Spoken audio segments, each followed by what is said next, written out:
Welcome to the Infowars Nightly News. I'm David Knight, and it's Thursday, February the 7th, 2013. Now, we have some breaking news out of Los Angeles. We don't have all the facts, but it's going to be developing. We'll be covering it at Infowars.com, but it appears that a former LA police officer has allegedly shot 3 other police officers, I believe one of whom has died, and there is a double homicide. Now, there's a couple of aspects of the story that are kind of interesting. One is that in the zeal to try to find this guy, the LA police have shot up 2 vehicles that match the description of his car.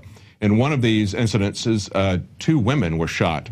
And he published a manifesto sent to the press saying that in August of '07, he reported an officer for kicking a suspect using excessive use of force while assigned as a patrol officer in LA. And he claims that he has broken the supposed blue line, and because of that, the other officers are out to get him. We don't know if that's true. As we said, this is just still breaking. It is something that sounds kind of like things that have happened before with Serpico, but it just may be a deranged officer. But at this moment, we've had 2 incidences where cars matching the description of his vehicle have been shot by the police in essentially what is a reckless manhunt. Now, in other news today, we've had confirmation hearings begin on John Brennan. Now, he is the Deputy Director for Counterterrorism in the Obama administration. He's President Obama's pick for the new director of the CIA.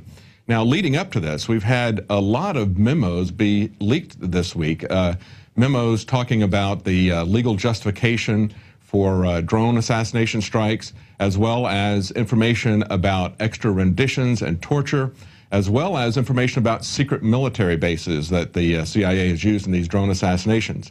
Now, at the nexus of all this torture and assassination is John Brennan, former CIA officer.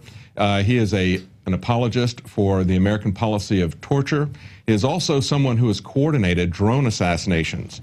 Now, in April of 2012, he was the first Obama administration official that would publicly acknowledge that these strikes were going on in Yemen and Pakistan, Somalia, other places. And in his speech, he argued that they were legal, moral, and effective. And this week, a memo was leaked from the Department of Justice, Eric Holder's Department of Justice. And in that memo, John Brennan wrote, "These strikes are conducted in full compliance with the law." He said that rigorous standards were applied to the program, and he said that civilian casualties caused by the strikes are exceedingly rare, much rarer than many allege. Not exactly. There have been about 2,500 people killed by these drone strikes, so they are pretty widespread. But he maintains that they're legal, ethical, and wise, and that's what was repeated by White House spokesman Jay Carney on Tuesday when this memo was leaked. So the question is, are they wise? Well, CNN reports that General Stanley McChrystal, who's a former commander of international forces in Afghanistan, noted recently that what scares him about these drone strikes is how they're perceived around the world. He says the resentment created by American use of unmanned strikes is much greater than the average American appreciates. They are hated on a visceral level, even by people who have never seen one or seen the effects of one. Now, what General McChrystal is saying here is essentially the same thing that Ron Paul has said about blowback. And blowback is actually a term that was coined by the CIA. These types of strikes, and especially if you've seen one, many of these are double tap strikes. And what they do in those strikes is they'll hit an area that they believe is someone that they've characterized as a terrorist or an enemy. They will wait until rescuers come, and then they will come back and hit that same site again. That's where many of these civilian casualties are happening. And because someone comes in to help, that doesn't mean that they are associated with that terrorist, if he is in fact a terrorist, as the administration maintains. I mean, basically, human nature is that if you see somebody injured in an automobile accident or whatever, you're going to rush in to help them. So there have been a tremendous number of civilians that have been killed in these double tap raids, and it's creating a lot of visceral hatred for America and for our military, as McChrystal said. Now, the question is, are they legal? That's another question. And Representative Tom Graves, a congressman, posed that question to the FBI Director Robert Mueller about a year ago. Now, listen to this exchange. Graves asked him, he said, "So I guess from a historical perspective, Does the federal government have the ability to kill a U.S. citizen on U.S. soil or just overseas? So he's assuming that the government has that capability to kill American citizens overseas. And this is what the FBI director said. Director Robert Mueller said, "I'm going to defer that to others in the Department of Justice." Can you believe that? I mean, it's not clear to him that that's not legal. And Eric Holder, who is head of the Department of Justice, said there are no limits to the geographic scope of our ability to use force. So basically he says, yes, we can do this in America. So this is not something that is just limited to U.S. citizens abroad. This is something that can be done in America as far as they're concerned. They believe that they have the legal right to do that, or they maintain that they have the legal right to do so. I can't really say if they could honestly believe that. And what about the court? So the court's going to stand and oppose that? We see in an article from antiwar.com entitled "Leaked Justice Department Memo Reveals Legal Case for Targeted Killing of U.S. Citizens." It says, last month, a federal judge rejected the New York Times bid to force the U.S. government to disclose more information about its drone war, and specifically its legal justifications.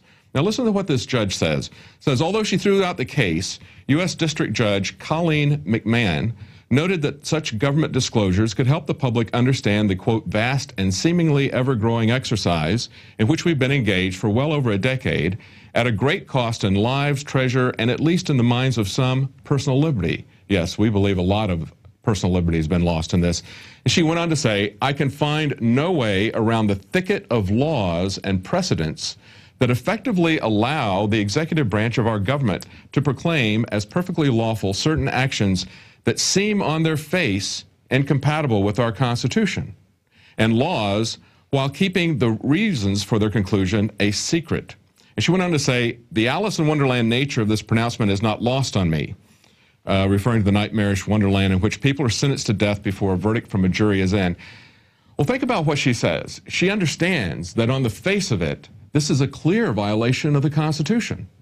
But on the other hand, she thinks that because of pronouncements by the Justice Department or by the executive branch, or even maybe laws that were passed by Congress, that somehow those invalidate the Constitution. A judge should understand that the Constitution is the supreme law of the land, that any pronouncements made by the executive, any laws made by the Congress that are contradicting that Constitution are null and void. That's what a judge is supposed to do, but not in this case. Now, look at Congress, for example. Look at what's happening in Congress. Marco Rubio, who is on the cover of Time magazine today as the great hope of the Republican Party, supports this, as does the senator from South Carolina who says, you don't get a lawyer, Lindsey Graham. They support all of these drone assassination attacks. And the few people who are opposing it are some civil liberty-minded Democrats, but their opposition is extremely weak. Listen to what Ron Wyden said. Now, he's one of the senators who has opposed this and who wants some more restrictions and some more guidelines as far as what the administration is going to be allowed to do in their kill lists for drones. But listen to what he says. We should be concerned when the White House is acting as judge, jury, and executioner, said Noreen Shaw, a lecturer at Columbia University. She said, there's no one outside the White House who has real oversight over that process. And what's put forward here is that there's no role for the courts, not even after the facts. And Ron Wyden says, the questions need to be answered. Questions like, how much evidence does the president need to decide that a particular American is part of a terrorist group? Does the president have to provide individual Americans with an opportunity to surrender? Can the president order intelligence agencies or the military to kill an American who is inside the United States? These questions need to be asked and answered in a way that is consistent with American laws and American values. And he says that this memo that was leaked this week by from the Justice Department doesn't answer those questions. Well, the problem is that that Senator Wyden is saying that we need to know what the policies of the president are going to be. Because this executive who is acting in a dictatorial manner and outside the rule of the Constitution, we don't even know what his parameters are. So he basically needs to tell us, is he going to assassinate Americans inside the United States? If so, please tell us so we'll know. He's not going to oppose him. There's no real opposition, even from the few Democrats that are opposed to this, and the Republicans are basically cheering this on. They like these attacks. They've argued that these attacks are saving American lives. Well, they're not saving American lives if you look at that by winning the war for people's hearts and minds in Islamic countries, because of what it's doing. Just as General McChrystal said, it is creating blowback, animosity towards America.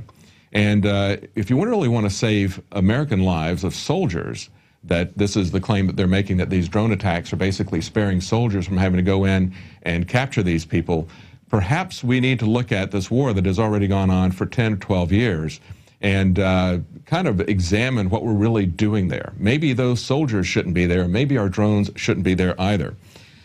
So basically, we're left then, we don't really have a legal basis for this. It's not effective. And the final question is it moral? Consider back to the beginning of World War II. Think about the fact that the Japanese attacked the United States at Pearl Harbor, and everyone characterized that as a day of infamy because that was a preemptive strike. We had not attacked Japan at that point. But now the administration is saying that we can not only preemptively attack people who have not attacked us, but we can do it just based on association. Look at the way that this has played out. First, they said that they were going to be able to assassinate Americans who were involved in a particular terrorist attack. Now, that was done without due process. That was done without those people having the right to defend themselves in a court of law, that American citizen having a right to defend himself in a court of law. He was simply put on an assassination kill list. Now, that was very distressing, but then they took it one more level. And what they said was they were going to be able to, they felt that they had the legal justification, the moral justification, to go after people who were planning an attack. But that's not what this leaked memo says. This leaked memo says that they're going to go after people who are not accused of having done an attack, not accused of having planned an attack, but they're going to go after people who are merely associated with an organization that they characterize as being a terrorist organization. So they're saying that this, there doesn't even have to be an imminent plan to do something, let alone something that was actually done, let alone proving that something was actually done. And this should really concern us because it's not just something that's going to be limited to foreign areas. As we heard earlier, Eric Holder believes that that applies everywhere, including inside the United States. And it's not something that's going to be just limited to people who are Islamic. In an article on Infowars today, the Southern Poverty Law Center has inspired attacks against conservative groups. Now, in this article, it says, groups like the Southern Poverty Law Center routinely demonize conservative political activists as violent right-wing extremists. The fact that a left-wing extremist used the group's material as an inspiration for plotting an act of terrorism is chillingly ironic. The Southern Poverty Law Center has worked closely with Homeland Security to issue, quote, threat projections, unquote, over recent years, demonizing gun owners, constitutionalists, and libertarians as terrorists. Now, in this particular case, it was the Family Research Council, a Christian group, who had spoken about homosexuality. The Southern Poverty Law Center characterized them as a hate organization.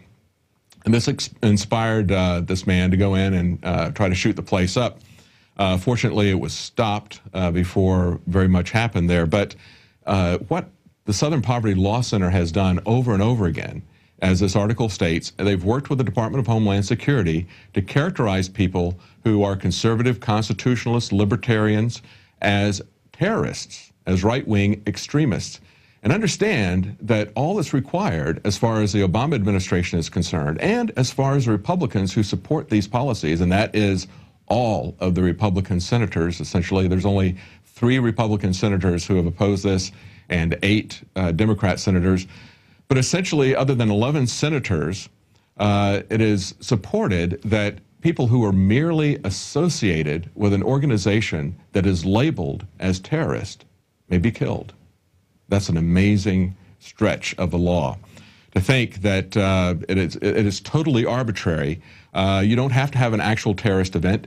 You don't even have to have a plan to commit terrorism. Now, there was another major leak this week regarding John Brennan and things happening at the CIA. The Washington Post was forced into finally revealing a secret drone base. Now, for a year, they knew about this, but they had been keeping it secret at the request of the CIA. This is the Washington Post. This is why we say mainstream media needs competition, not only from other mainstream media, which are in the control of and working with the government, but they need competition from alternative media like Infowars and others. For more than a year, the paper refrained from disclosing the location of a secret U.S. military base in Saudi Arabia from which CIA drones were launched, and it did so at the request of the Obama administration. Just understand that monopolies in the media, as we used to have with large newspapers, a few large broadcast television stations, those kinds of limited access to information basically kills freedom of the press, and it turns those organizations into propaganda arms for the government. Now, the other thing that's interesting about this is that this base is the base that they used to attack Anwar al-Awlaki, the U.S. citizen who was the first U.S. citizen to be assassinated by Obama's drone assassination policies. Now, what this did was it set a precedent for assassinating American citizens, but his assassination was justified by the feds on the grounds that he had been involved with the underwear bombing and the shoe bombing. So let's take a look at a report that kind of shows how all these dots are connected together. And I'd be interested to see, is there a passport? Won't the FBI please show us a passport if there is one? They won't release the videos from Amsterdam. I mean, this is suspicious. Oh, yes. I think it's beyond suspicious. It's a clear case of a patsy. So he's a controlled asset. And, of course, it's not a matter of failure to connect the dots. We're hearing all about the unconnected dots. No, this is the desired outcome. Let me just point out a couple of other things here. We're told that this alleged bomber, right, Knicker bomber, whatever they call him, he was in contact with this character Awlaki in Yemen. And, of course, this Awlaki, I call him Awlaki the CIA lackey. Awlaki the lackey, and remember, he's a CIA lackey. He's a double agent, a triple agent, if you want. He is used as a kind of beacon to recruit patsies across the world, and they can only sheep dip somebody like Major Hassan. If they want to say, you're linked to Al-Qaeda, they just have you exchange a few emails with this Awlaki, and that's what he's good for, right? He goes back to 9/11 and Hani Hanjour. So this guy is he's a U.S. agent under whatever layers of garb that he's got. The other thing is, how was this young patsy Omar Farouk Mutalab, how is he radicalized? And I think we're getting some pretty good indications that it's this Brixton Mosque, Finsbury Mosque axis in London, the school for patsies, the British patsy. Which, by the way, 6 months ago, I remember it, you predicted we'd see plane bombings out of that mosque. This is not so hard to do. Remember Richard Reed, mentally retarded vagrant who was sleeping on the floor of Brixton Mosque, I think. He was given the same PETN explosive by somebody, so that's what this Omar Farouk was given then, allegedly, once again in Yemen. So you can see it fits together, and it all comes from these same places. There are reports today that the Christmas Day body bomber met with an American-born radical cleric, Anwar al-Awlaki. He's believed to be living in Yemen, Awlaki is. He's not only been linked to Al-Qaeda in the past, but he reportedly exchanged emails with the suspected Fort Hood shooter Nidal Hassan before that shooting massacre in Texas. I would also point out that the security company at Schiphol Airport is ICTS, which is a Israeli-owned firm. They were the same firm that allowed Richard Reed, the shoe bomber, to board the flight, the American Airlines flight to Miami. Same explosive material was found in his shoes as was found in Mr. Mutalab's underwear. They ignored the threats on purpose. Obviously, this, we had a lot of people sitting at home over the Christmas holidays, families gathered around a television set. Another terror attack, huge problems for travel now. So just as Brennan is at the nexus of torture and drone assassinations, Anwar al-Awlaki is at the nexus of all of these patsy bombings, many of which we believe were false flags that are used to justify what the TSA is doing, violating our constitutional rights. Used to and then al-Awlaki is assassinated, and that is used to set a precedent to kill American citizens. Someone who had been at the Pentagon multiple times. Al-Awlaki had been a Pentagon frequent guest at the Pentagon, and on the basis of emails sent back and forth to him, he is labeled as the controller of all these different terrorists. Now let's look at an eyewitness account from Kurt Haskell, who actually saw the underwear bomber.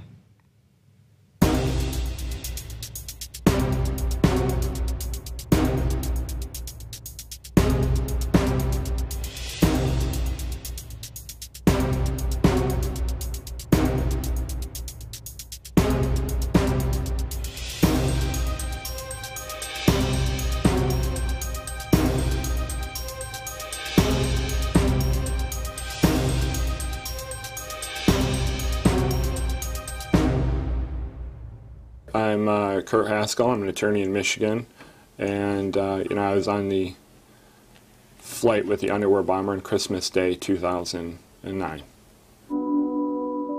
Passengers describe a terror attack and the arrest of a suspect who tried to blow up a plane as it landed at Metro Airport. We heard a loud pop, then a bit of a smoke. Sounded first like a balloon being popped. All of a sudden heard some screams, and flight attendants ran up and down the aisles, and everything's crazy. People are screaming. There's fire on the plane. So there was a lady shouting back, and she was saying things like, what are you doing? What are you doing? And at that moment, I was sure I was going to die. And when I was at Schiphol Airport in Amsterdam on Christmas Day, my wife and I were coming back from a vacation we had in Africa, and this was our connecting flight back to Detroit. And there weren't two seats together to sit at while we were waiting for our flight, so we sat by the gate on the floor playing cards. And when we were playing cards, I looked up, and what caught my eye was a pair of men walking up to the counter. And one looked like a wealthier Indian man to me, and the other looked like a poor African. I thought he was a teenager, but apparently he was a little older then. But he looked like a poor African teenager. He only had on jeans and a white T-shirt in the middle of winter.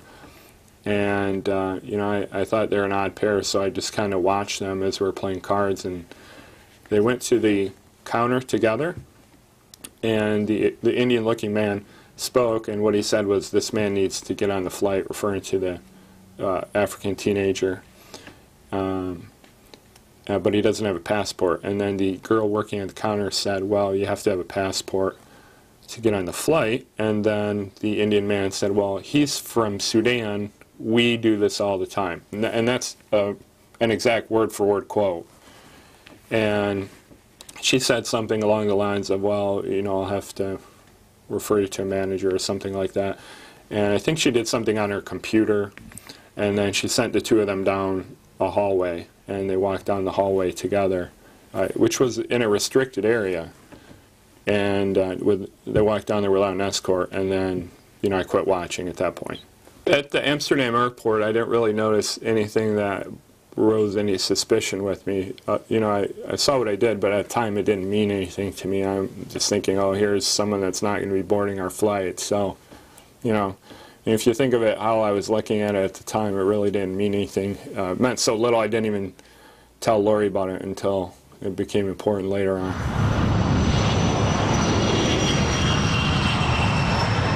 Coming in for a landing into Detroit, and the pilot came on the loudspeaker and said, "Flight attendants, take your seats. We're going to be preparing for landing soon." And just a few seconds after that, a flight attendant walked by my seat, and I could hear a mumble, "Something smells like smoke," something along those lines. And I looked up. I had been looking at the monitor on the back of my seat to see our approach. And I looked up, and I could see smoke coming from the left side of the plane.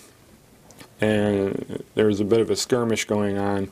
This was a plane that had two aisles, so this was occurring on the left side of the left aisle, and I was on the right aisle. So I ran up the right aisle to get a better look, and the smoke didn't last too long, and then a fire broke out, and a man was being hauled away into the first class area. There really wasn't a fight going on or anything, just someone grabbed him and hauled him away. So I didn't know at this point if it was a terrorist attack or what it was. I was more concerned about the fire that was spreading real fast. It spread to 2 seats and then the floor and then up the wall. And you know, I went back to my seat and Lori asked me what was going on. I said, the plane's on fire. And you know, we watched it as it was continuing to spread, and passengers were jumping on it, patting it down. And a flight attendant grabbed the fire extinguisher and ran over and put it out. You know, maybe the whole thing lasted a minute or two. It wasn't real long, but it was enough, you know, where we thought that was it, that our plane was going to go down in flames. The passenger aboard this plane arriving in Detroit was planning to blow up the aircraft, but the explosive device apparently failed. A Delta spokeswoman says the passenger was immediately subdued and was being questioned Friday evening. Authorities initially believed the passenger had set off firecrackers, causing some minor injuries. Flight 253 was carrying 278 passengers and was inbound to Detroit from Amsterdam. When we landed, it was interesting for a few reasons. First of all, you know, I thought we were just going to stop, the emergency chutes were going to open, and we're all going to jump out. But that's not what happened. We landed, we taxied right up to the gate. Several officers came on board, you know, and I don't know who they're with. If they're TSA, Detroit Police, FBI, I don't really know. And they all, or a couple of them started yelling, saying, sit down and shut up, you're not getting off the plane, get it back in your seats, that kind of thing. And they all went into the first class area. And after maybe 20 minutes or so, the underwear bomber, who he's known as now, you know, obviously we didn't know who he was at that point, got escorted off in handcuffs. And he stood in the front of the left aisle for maybe 20 seconds or so, and I got a good look at him then. And that's when I made the connection that it was the same person I saw in Amsterdam before we boarded. And I turned to Lori and I said, holy cow, you know, I think I maybe have seen something important. They took him off the plane, and then there was a powder all over the place by where he sat. We got our carry-on bags, which to me I thought was another mistake. Being an attorney, I thought, you know, they're destroying a crime scene here, and not knowing if there's an accomplice, another bomb or whatever. And we all kind of trampled right through by where he was sitting, you know, right through this powder that was all over the place. Again, destroying the crime scene, but nobody seemed to care about it. And then we were taken into the terminal, and we were held in a baggage claim area that had been evacuated, and just passengers from our flight were there.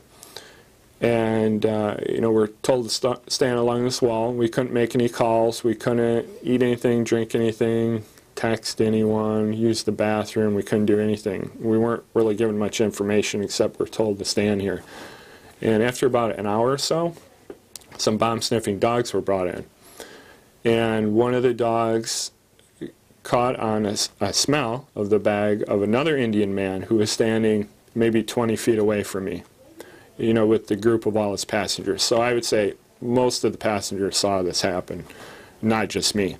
And the dog sat down, and one of the officers came over to the man and took him into a side room to be interviewed. And they were in there a long time, maybe an hour. And then he came out of the room with an officer and was handcuffed, and then they took him away. At the same time, a different officer came up to the rest of us passengers and said something along these lines. I can't remember exactly word for word, but it was something like, I'm sure that you saw what just happened. You're not safe here. You know, for obvious reasons, we're moving you to a different area and out of here. And then we were all escorted out of this baggage claim area and into this long hallway where we were at for a few more hours. During this time, again, we still weren't able to use the bathroom or make calls or eat or anything like that. And after a few hours, the person I would say was the lead investigator came up and said, we now have those responsible for this in custody, those plural, not the man or him.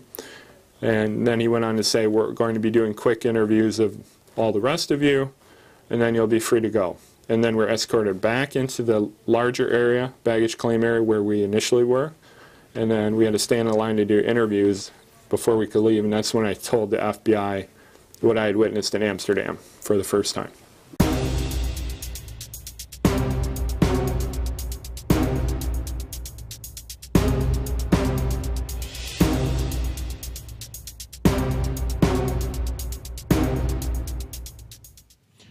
Well, if you'd like to see the rest of that report, you can watch it on Prison Planet TV if you're a subscriber.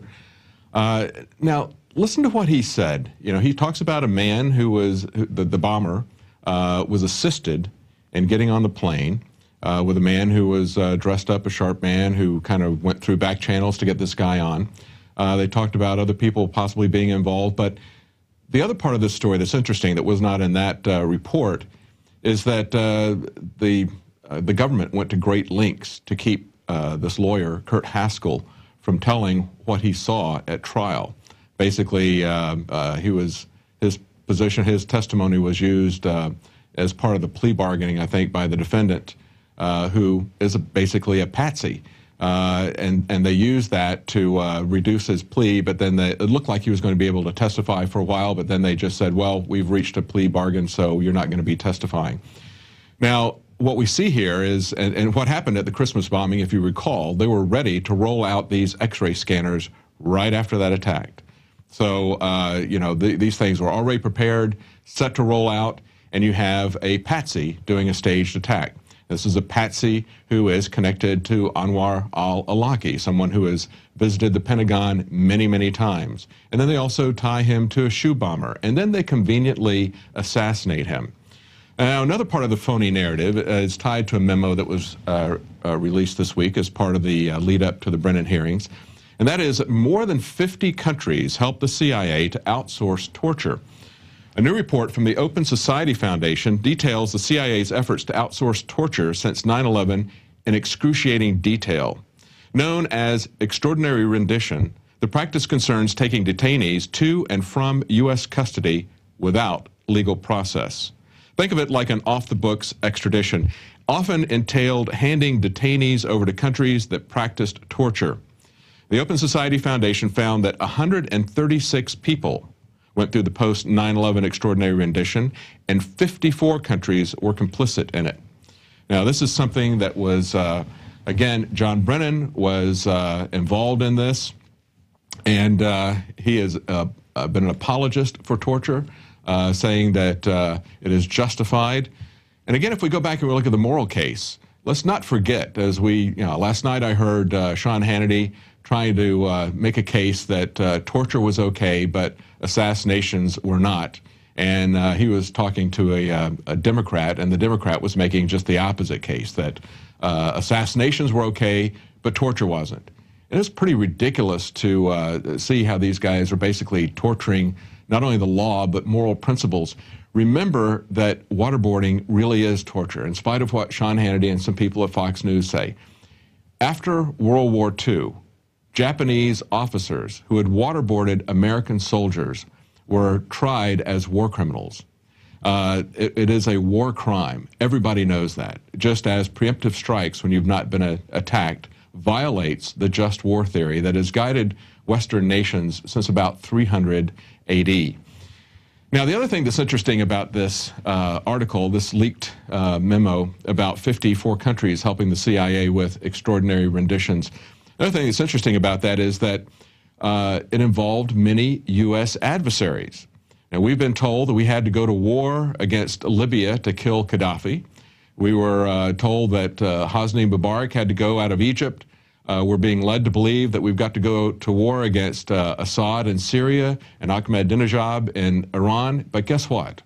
All four of those countries, all four of those leaders were partners with, you guessed it, the CIA in terms of torturing people. And the CIA, our government, is at the center of a scandal now that is rocking countries all over the world. but it's our government that is at the center orchestrating all this, not only in the United Kingdom, but in places like Sweden and many other Western countries like Poland and Greece. They've been involved in that, as well as a lot of third world countries.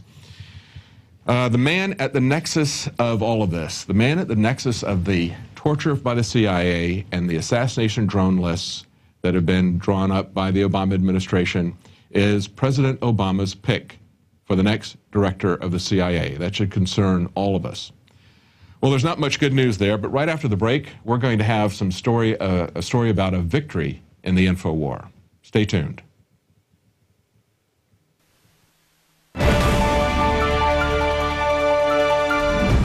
If you are receiving this transmission, you are the resistance.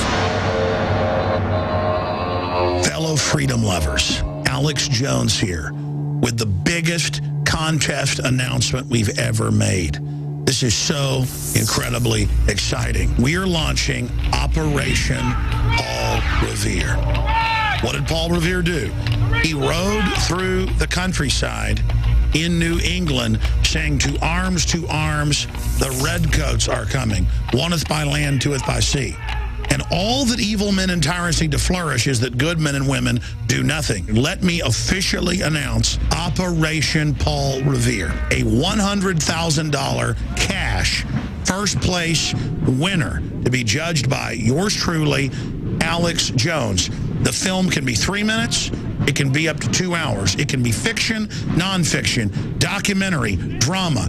It's got to promote liberty and freedom and expose tyranny and oppression. And it's not just people in the U.S. that can enter. It's folks worldwide. The rules, the details are at Infowars.com/contest. You have to read the rules and officially sign up for this because it's a $100,000 prize, first place, $10,000 second place, $5,000 third place. But just as I did last year with the reporter contest, we are going to crowdsource from the pool of incredible talent out there and hire several official crews to be directors and writers and camera people in Infowars.com produced major films and documentaries that will be put in movie theaters and on cable. And I've got all the connections to get it done. Together, we're going to really give the New World Order hell. This is extremely exciting. I've made over 20 films. One of them alone has reached more than 40 million people on YouTube and Google Video. The Obama Deception, Endgame, Fall of the Republic, Road to Tyranny.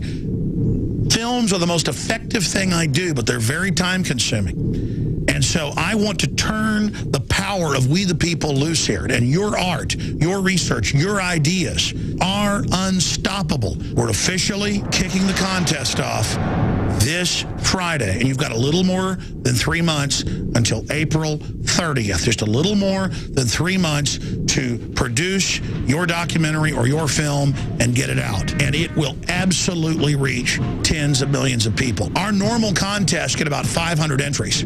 That's what $10,000 prizes. This is 10 times that. $100,000 for first place. That's one of the biggest contests out there. In fact, it's the biggest next to Doritos that has $100,000. This is huge, ladies and gentlemen. $115,000 in cash prizes and a shot to have your film produced and financed by Infowars.com. Edit it, upload it to YouTube and one other alternate public video site, and send your entry to Paul Revere at Infowars.com. The animating contest of liberty that Thomas Jefferson talked about is happening right now. The modern battlefield is in the mind more than ever. We use truth. The globalists use lies and deception. The corruption and oppression and high-tech police state is in our face. But the controllers are scared. They intended to use the internet to dominate and control humanity and surveil us. But we've turned their system against them. This is a historic crossroads that we have reached. And I ask you to ride in the year 2013, just as one of the founders of this republic did back in 1775. I'm calling you to arms in the info war because the pen and the video camera is mightier than the sword. Let's go in there and rescue humanity and awaken them and set brush fires in the minds of men and women everywhere. Be part of this contest. You've got 3 months. Put your hat in the ring. Be part of the solution to the corruption and oppression. Be part of the resistance to tyranny. We're looking for the Paul Reveres that will drive a stake through the New World Order's wicked heart.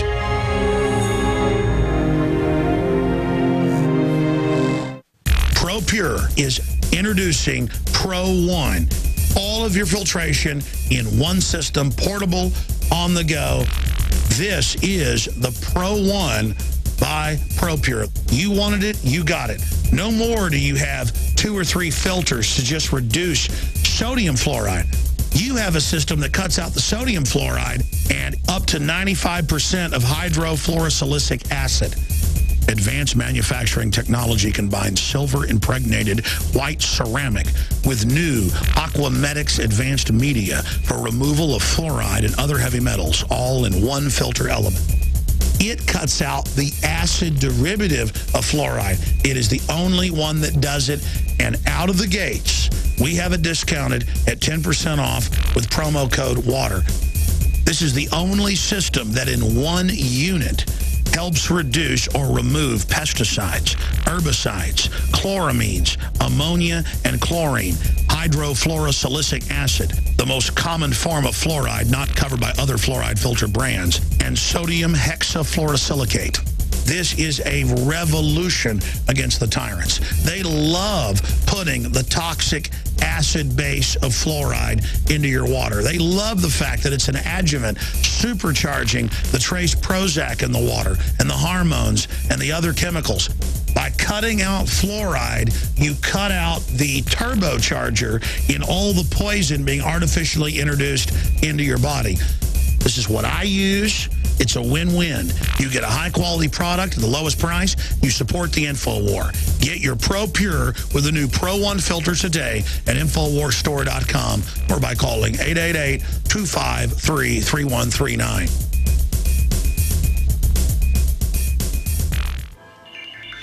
Alex Jones here with a message that could revolutionize health in this country. Going back about 1.5 years ago, I began to learn about the incredible health effects of longevity products. Aaron Dykes lost 92 pounds. We're going to show you some before and afters.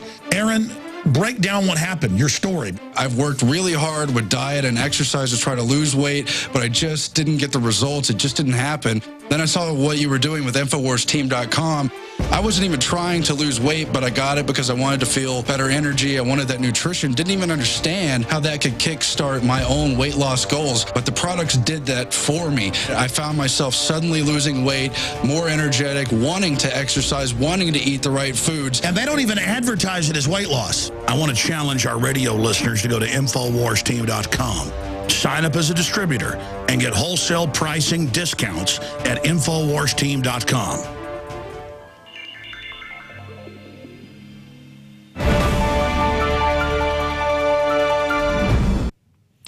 Well, folks, I just got to reiterate, look at this Operation Paul Revere contest. Now, remember the Dorito Super Bowl commercial contest that was held this year? They only paid out $125,000 total. So $115,000 is up for grabs in this contest, $100,000 to the first place winner. Now, by doing that, you're going to be doing something more than just selling chips. You're going to be selling liberty. So anything that you do with that is going to be a win-win situation because, as Alex said, it is an info war. And as part of that effort, Natural News reports that today we've had a huge victory in Australia. Nearly 200,000 Australians have been released from medical slavery, that is artificial water fluoridation, thanks to a major governmental policy change. The Liberal National Party, government of the Australian state of Queensland, has not only cut $14 million of funding that had previously been used for fluoridation, but has also decided to allow local councils to decide for themselves whether or not to fluoridate, a move that has already prompted the northern city of Cairns to end its water fluoridation program. Now think about that. That's $14 million that's being spent for fluoridation. That's forced medication. You know, medical tyranny didn't begin with the Obama administration's Obamacare. It really began with fluoridation. This is not like chlorine, which is a disinfectant. No, it's sold on the basis of helping people with their dental health. And there's a lot of questions about whether it really does that or not. But there is no question that it is unsafe. One issue, fluoridation is something that I was very late to wake up to, primarily because I grew up with well water. Where I lived as an adult, we had well water, so it really wasn't something that caught my attention. And the other thing that kind of inoculated me against it was the way Hollywood propagandizes. Stanley Kubrick's film, Dr. Strangelove, if you remember, there was a real funny scene where General Jack D. Ripper, who is essentially the one who launches a worldwide nuclear war, and he does so under the delusion that fluoride is destroying his natural bodily fluids, as he puts it. They made a lot of fun of people who opposed fluoridation, but the reality is that it is a very real threat. Just as we're talking about the power to change minds with this Operation Paul Revere, just think about the fact that Jaws could make people have an irrational fear of sharks. And in the same way, Dr. Strangelove could keep people from really looking closely at something they very much should be afraid of, something that really did present a real risk to their health, and that is fluoridation. Now, in July of this last year, 2012, a Harvard study was conducted that looked at a couple of different cities in China, and it looked at the effect of fluoridation on infants. And what they found was that at levels that were only 60% of the maximum allowed by the federal government in America, at only 60% of that level, they had a difference of, in the two cities, between a control city that had no fluoridation and another city that had fluoridation added to the water. They had 3 times the number of children that were characterized as mentally retarded. And by the same token, the children who did not have the city where the children did not have fluoridation, they had 3 times as many children characterized as bright in that city as in the city that had fluoridated water. So pretty clear evidence from this Harvard study that the effect of fluoridation on children is to lower IQ dramatically. The NYS coalition that is opposed to fluoridation, the president, Paul Bieber, said that even if fluoridation reduced cavities, is tooth health more important than brain health? It's time to put politics aside and to stop artificial fluoridation everywhere. And even the New York Times reported that for decades, the issue of fluoridated water remained on the fringes. But as more places like Fairbanks and parts of Canada take up the issue in a more measured way, it is shifting away from conspiracy toward the mainstream. And so in other areas other than the United States, here in the United States, we're not having as much luck in terms of getting these things turned off. But in other countries, like you see in Australia, as well as cities that don't fluoridate their water throughout Europe, like Amsterdam, Barcelona, Basel, Switzerland, Berlin, Copenhagen, Florence, Frankfurt, Geneva, Glasgow, Helsinki, London, Montreal, Oslo, Paris, Rome, Stockholm, Tokyo, Vancouver, Venice, Vienna, and Zurich. None of those cities fluoridate their water. Do they know something that we don't? I believe they do. Now, if you investigate the history of fluoridation, you'll see that it is not a communist plot, as General Jack D. Ripper of Dr. Strangelove said. No, it is actually a corporatist agreement between large corporations and the government to get you to not only pay for their toxic waste out of the aluminum and nuclear industries, but also to drink it. Now, we've got a report coming up here. This is Dr. Paul Connett. He's an authority on fluoridation, and he has more information about that. I think the most important thing to recognize about fluoride is that it's extremely toxic. It is very active biologically, interfering with many basic biochemical processes, enzymes, G proteins, hydrogen bonds, and so on. So it shouldn't surprise us that there's a wide range of health effects that are attributed to fluoride. But the bottom line is that fluoride is extremely active biologically, that the first opponents of fluoridation going back to the 1950s were biochemists, including scientists like James Sumner, who won a Nobel Prize for enzyme chemistry. And incidentally, there is no doubt that fluoride damages health, because millions of people in India, China, and parts of Africa have had their health ruined by fluoride. The people have been crippled by fluoride and many other health effects. The argument as far as fluoridation is concerned is there an adequate margin of safety between the doses which cause this known harm, and incidentally documented in this report by the National Research Council published in 2006. Here, a fairly independent, balanced panel looked at the literature for 3 years, and in this 507-page report and 1,100 references indicated that the EPA safe drinking water standard for fluoridation, for fluoride, is 4 parts per million. It's not safe, it's not protective of health, and needs to be lowered. But before I get into the health effects, let me explain my first concern, which remains my top concern. The level of fluoride in mother's milk, mother's breast milk, baby's first meal, is extremely low. It's 0.004 parts per million. That means a bottle-fed baby in a fluoridated community in the United States, where we fluoridate the water at 1 part per million, is getting 250 times higher dose of fluoride than a breastfed baby. And that is extremely disturbing. This is a hazardous waste. No question about it. It's not only hexafluorosilicic acid, but it's a lot of crap that Neil was talking about. It's got lead and arsenic and mercury and radioactive isotopes, maybe trace amounts. They can't dump that into the sea by international law. They can't dump it locally because it's too concentrated. But wait for it. If someone buys it from them, you take away the label hazardous waste, and it becomes a product. It becomes a product. And who's going to buy this stuff from them? Oh, our water department.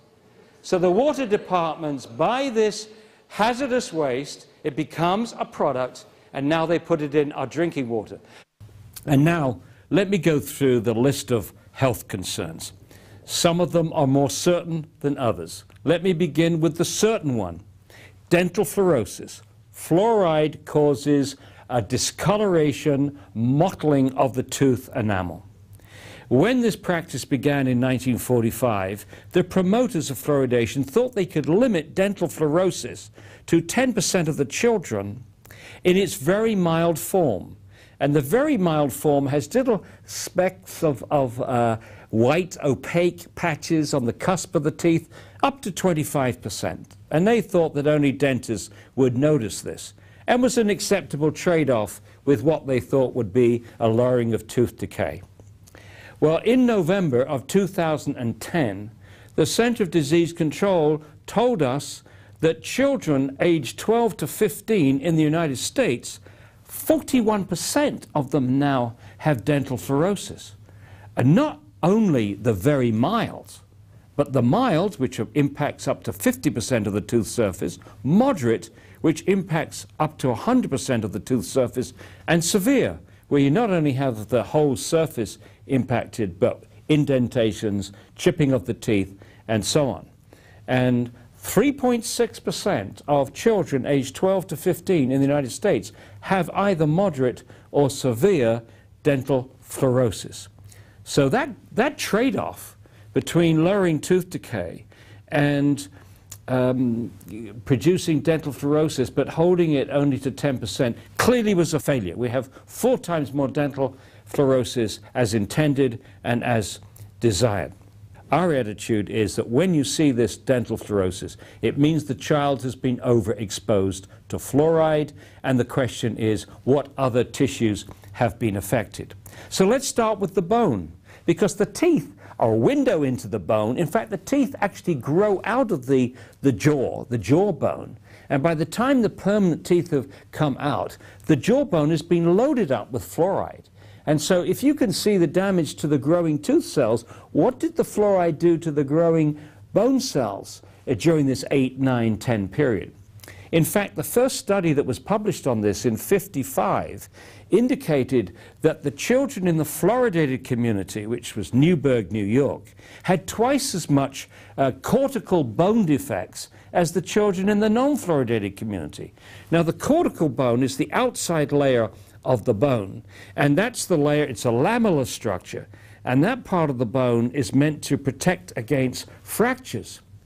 And so the concern then is whether we're increasing bone fractures in children.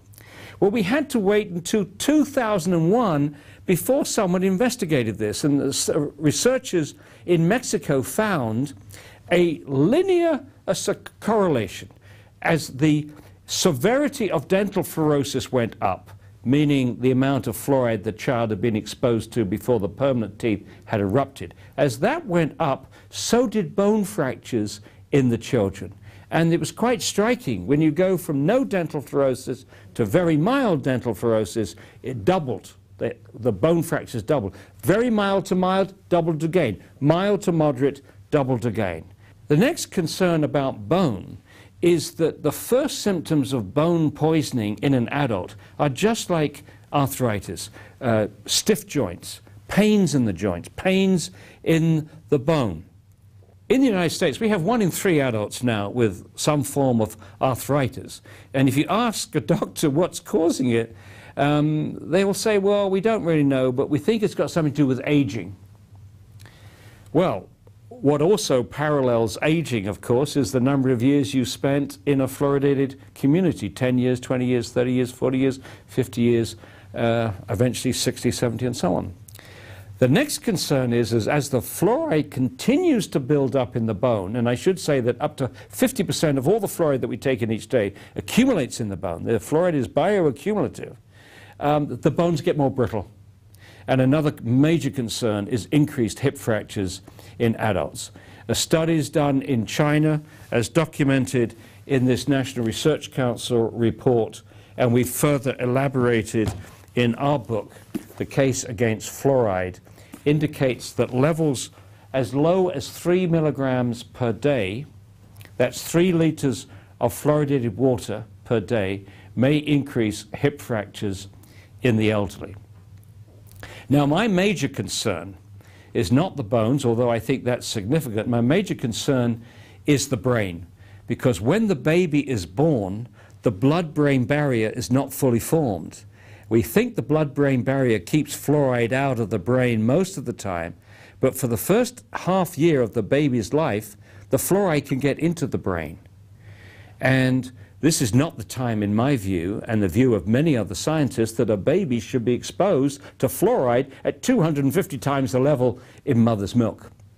There have now been over 100 animal studies which shows that fluoride damages the brain. There have also been 23 IQ studies, most of them from China, but 1 from India, 1 from Iran, and 1 from Mexico, which show an association between moderate exposure to fluoride and lowered IQ in children. And I actually visited the villages where one of these studies was done. It was a very good study. They controlled for lead, they controlled for iodine. Most of the villages were almost the 2 villages were almost identical, except for the fact that their well water was different.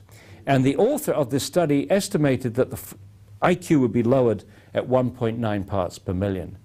And that offers no adequate margin of safety for children drinking water at 1 parts per million when you consider the massive range of sensitivity to any toxic effect, and the fact that once you put fluoride in the water, you can't control the dose. Another concern, which many of us have had for many years, is fluoride's impact on the thyroid gland.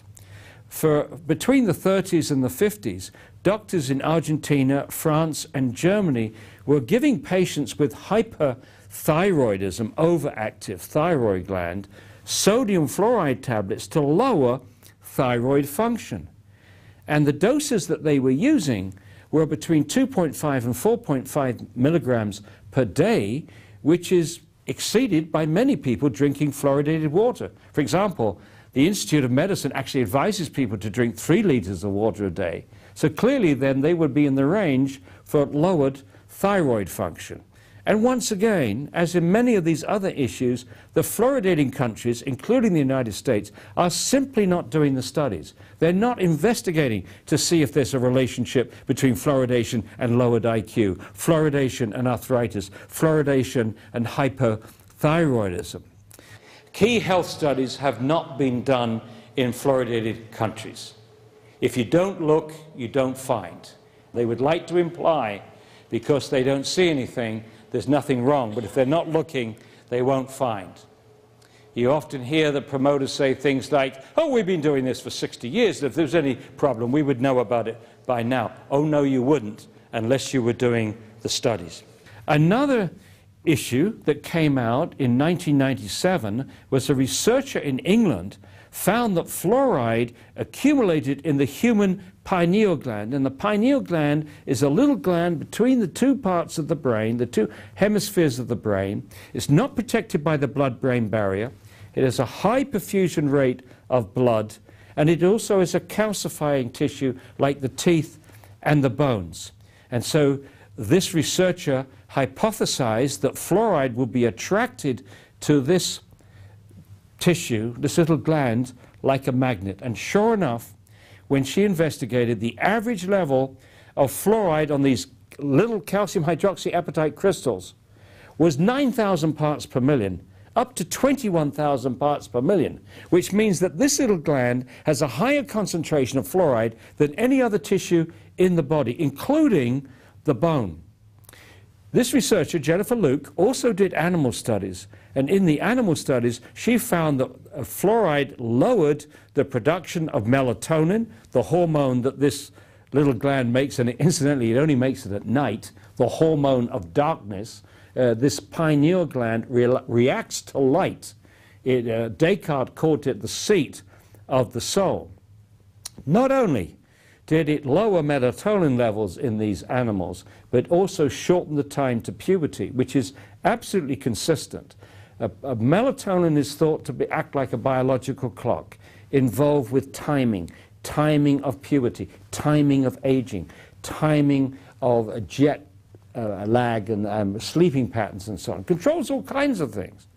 And what they think happens with the child, at birth, the melatonin levels are high, and with childhood they gradually lower, and at a certain point the lowered melatonin levels trigger the production of the sex hormones, leading to puberty. Ironically, that first study that was published, which I already referred to in the bones, also recorded that the young girls in the fluoridated community, Newburgh, were menstruating on average 5 months earlier than the young girls in the non-fluoridated community. Now, they didn't think that was significant at the time. Now, with Jennifer Luke's work, it is clearly takes on a new perspective. Kids now are reaching puberty 7, 8, 9. It has people very, very worried. But once again, the fluoridating countries have made absolutely no effort to reproduce Jennifer Luke's work. And it's not difficult. They could have done it easily. The Department of Health and Human Services has adopted to this, quote, sacred policy of fluoridation is to deny, critique the methodologies, but don't attempt to reproduce the studies. If you don't look, you don't find. And they're using the absence of study as if it was the same as the absence of harm, which is absolutely ridiculous, utterly irresponsible. So now they're giving every indication, particularly the Center of Disease Control that avidly promotes fluoridation around the United States, and around the world for that matter. The impression that they give is that it's more important now to protect this practice than to protect the health of the American people and our babies and our children. It's almost as if the teeth have become the most important tissue, the most important organ in the body, instead of our brains, instead of our thyroid glands, instead of our pineal glands, instead of our kidneys.